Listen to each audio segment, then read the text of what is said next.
Isang mapagpalang araw po katiis mula dyan sa Luzon, Visayas and Mindanao, dyan sa Zamboanga at dyan sa labas po ng bansa sa Mexico. Buenos dias amigo, muchas gracias amigo. Bago po ako magdikod at mag-analisa sa ating pong pinadala pong mula sa ibang lugar po, somewhere in Luzon mga katiits, na nagpadala po ng kanyang treasure marker mga katiits. So isa pong treasure marker na ito po ay naka-engrave po ng isang para siyang heart shape, hugis puso, or para siyang triangle. Pwede pong triangle o pwedeng hugis puso mga katiis. Yung kanyang pinadala po sa atin upang ito ay nagpapatuloy po sa pagdikod, sa pag-aanalisa kung ano pong meaning o anong sinasabi po dito sa treasure sign o markers na ito mga katiits. Ako po muna ay bago po ako po ay magdikod, ako po muna ay magpapasalamat po ng maraming salamat po sa aking mga supporters, sa aking mga subscribers, mga bagong subscriber, bagong supporters, at mga avid kong tagapanood, mga viewers. Thank you so much sa walang sawang panonood po ng aking video. At ang aking tema po, more on decoding and analyzing sa mga treasure, symbol, sign, and markers.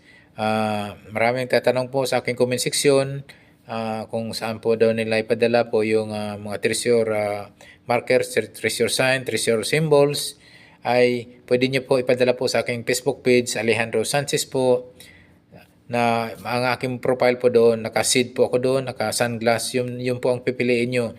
Dahil marami pong lumalabas po na Alejandro Sanchez po sa aking Facebook page na tulad kong pareho kapangalan ko. Ang pipiliin nyo po at medyo iniba ko po para may ibang pagkakaiba po. Naka-seed po ako doon, naka-seed.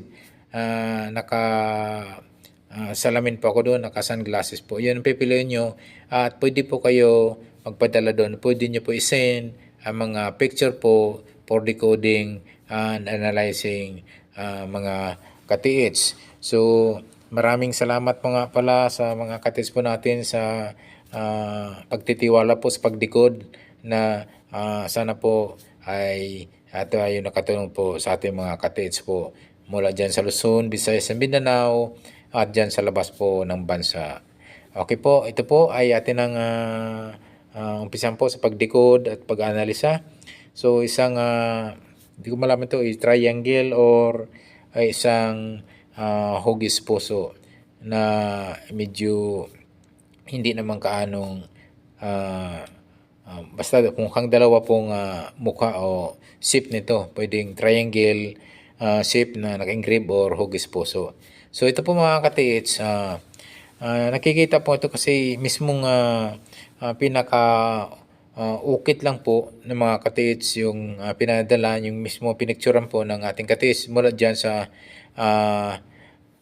may Luzon na ito pong napansin ko po rito, itong katiits yung mismong gitna na nakaumbok, i-check nyo po yan mga katiits, baka pwede pong isang takip lang po yan isang takip. Pwede yung pukpukin po yan ng maso yung mismong buong stone marker na ito mga katiits, lalong-lalo mga katiits yung parang hugis triangle or hugis heart.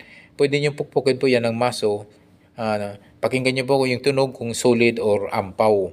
Pag sinasabing solid, iba ang solid po na tunog ng bato, natural rock, or yung ampaw na pag binukpok mo ibang tunog. So, ibig sabihin, maluwag po yung loob, pwedeng rock enclosed. Enclosed po yung items yan mga katiits. So, nakasitangin ko mga katiits kasi dito ay para po siyang takip kasi nakaumbok po siya.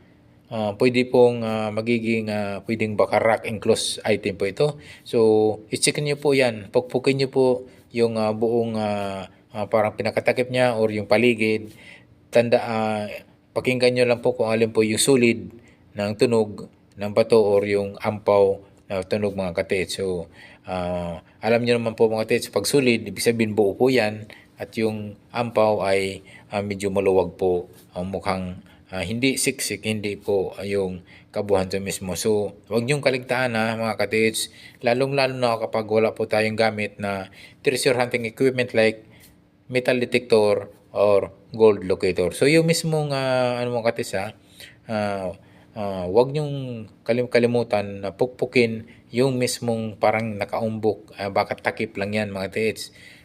Pukpukin niyo po ng maso yan at i-detect niyo po ng kung yung tunog na yan, pakinggan nyo yung tunog, solid ba siya o ampaw mga katits. Kasi nga, doubt ako, mukhang duda ako na parang takip lang yan mga katits. So, baka rock enclosure or rock under yung itong treasure marker na pinadala po natin katiis, mga katiis po natin. So, ayan po. Isa po sa akin nakita po na pwedeng maging takip yan kasi nga nakaumbok sa mga katiis. So, yan po yung una kong nakita na pwedeng unang gagawin po nyo katiis, yun ang padala po nito ng picture sa pagdidikod po katiis. So, ito mga katiis ang sunod nyo pong titingnan yung layo po, yung distansya po ng tong rock bato nito. Ito kasi nga ang pinicturean po ay yung parang gitna lang. So baka po itong medyo malapad po itong bato at pwede po ay medyo distansya po yung item nito mga katits. So yung apat na kanto, apat na sulok tulad na po ng east, west, north and south mga katits. So, tingnan nyo po mga katits, baka mayroon po yung mga bato na may mga counter sign na guhit nitong mga katits, parang mayroong triangle or hugis puso. Pwede pong magaging counter sign or counter markers kasi yan baka po yung pinaka counter sign na ito'y hindi naglalayo po sa kanya. So, distansya lamang po ito ng 1 hanggang 3 meters katiits or hanggang 4 meters. So, tingnan nyo po yung mga area na dyan, itong apat na kanto, apat na sulok, east, west, north, and south, na baka mayroon po yung mga maliliit na bato hindi kalakihan, na mayroong nakaukit din ng mga ganitong pagkaukit na para siyang tawag ito ay hugis puso or hugis triangle mga katids. So, pwede kasi yan gagawin po na mayroong mga counter sign, may mga counter markers po yan. At yan po ay nagpo-point po, nagtuturo po yan ng item. So, huwag niyong kalimutan po, katatandaan niyo po, katiits, lalong-lalo na yung nagpadala nito na sa pagdilikod, pag-analisa. Yung apat na kanto sa north, south, west and east, sa distansya po ng 1 to 3 hanggang 4 meters po. Itingnan nyo po yung layo na yan. Baka may mga coordinate markers, counter sign markers yan, mga katis na. Kasi pwede kasi yan magtuturo ng item po kung saan located yan. So, sana katandaan nyo po, huwag niyong kalimutan mga katits. At ito mga katits ay sa pagdidikod po kasi mga katits, kung lalo na ito yung ating katits kung walang gamit, ito po yung umaasa lamang sa decoding, analyzing, hindi talaga mga katits 101% na ating na matutukoy po yung mismong item po. So ang gagawin po natin sa mga katits po natin na walang gamit, pwede kayong mag-test dig ng 1 meter ang lalim dito sa portion po nito na sa distansya po ng 1 hanggang 3 meters mga katits. Pwede kayong mag-test dig po sa bandang east. Alam niyo naman mga katits na kadalasan po ang ginagawa po ng Hapon ay madalas sa east po na area sa portion po sa kanilang hinuhukay mga katits. Kung halimbawa mga katits nasa distance po yung items nito. So pwede niyo pong mag-test dig po ng 1 meter hanggang 1.5 meters deep o lalim ang layo. At ganun din po yung kanyang north, ganun din po yung kanyang south portion, tsaka west portion mga katiit. So yan po mga katiit. So lahat po na na natin titingnan po ang anggulo ng pwedeng pinaglagyan po ng items like east, west, and mga north and south mga katiits. So, huwag niyong kalimutan po yan at pansinin niyo po yung paikot niyan. Baka ako nga mayroong mga coordinated markers, countersign marker na mga bato na mayroon pong naka-engrave ng ganito pong sign na parang hugis heart, hugis triangle. Kasi nga, pag mga ganyan, pag mayroon po na kayo nakita ay marker yan, marker countersign po yan. At po mismo dyan, mismo sa countersign kasi counter marker, andoon po yung item mismo mga TH. So yan, kung yan ay malinis, yan ay wala pong nakita pong malapit na pinaka-coordinated marker sign niya, counter marker sign. Focus po kayo dyan sa bato nito at tingnan nyo po, sabi ko nga, baka nga nandyan lang yung items mismo sa ganyan, parang nakaumbok. Pwede rin nyo po yan i-detect po ng metal detector or gold locator.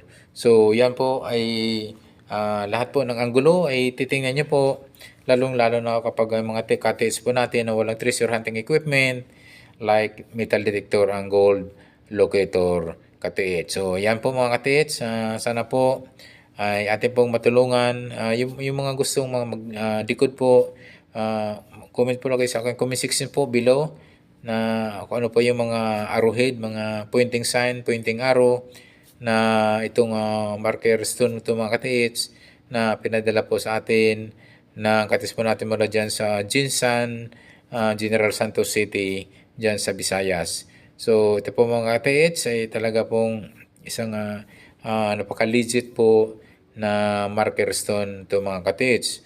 So sabi ko nga, sa pagdedecode po, sa pag-analyze ay hindi po 101% po natin nakukuha agad mga katiits. Not unless mayroon tayong mga treasure hunting equipment na pwedeng makatulong. Madali po kasi mag-pinpoint po at nasagap agad yung pong nadetect agad yan yung kanilang items po saan man banda po ito nakalagay mga katiits.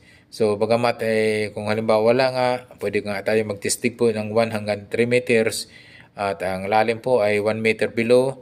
Pwede tayo magtestig po ng sa 4 na sulok po ng hindi ganong kalayuan dyan sa bato nito mga katiits. Okay po mga katiits, sana po ay nasundan po ng ating katiits na nagbadala mula dyan sa General Santos City.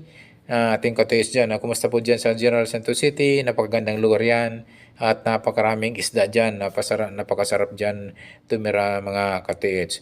So ito po mga katiits, ako po ay nagpapasalamat sa inyong walang sawang pagsubaybay, mga avid kong tagapanood, mga viewers at mga bago kong subscriber at mga bago kong followers. Ako po ay taas puso nagpapasalamat talaga sa inyo.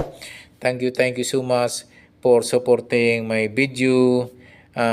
Ito'y kahit bago pa lamang at ito'y medyo palaki ng palaki. At salamat po sa walang sawang pagsuporta mga katiits. Ako po ay mga katiits, yung bago pa lamang po sa aking YouTube channel. Favor lang po, please subscribe. And also, please don't forget to hit the notification bell button, mga katiits, para po updated po kayo sa aking mga video pang ipapalabas. Muli, maraming salamat po katiits. God bless us always.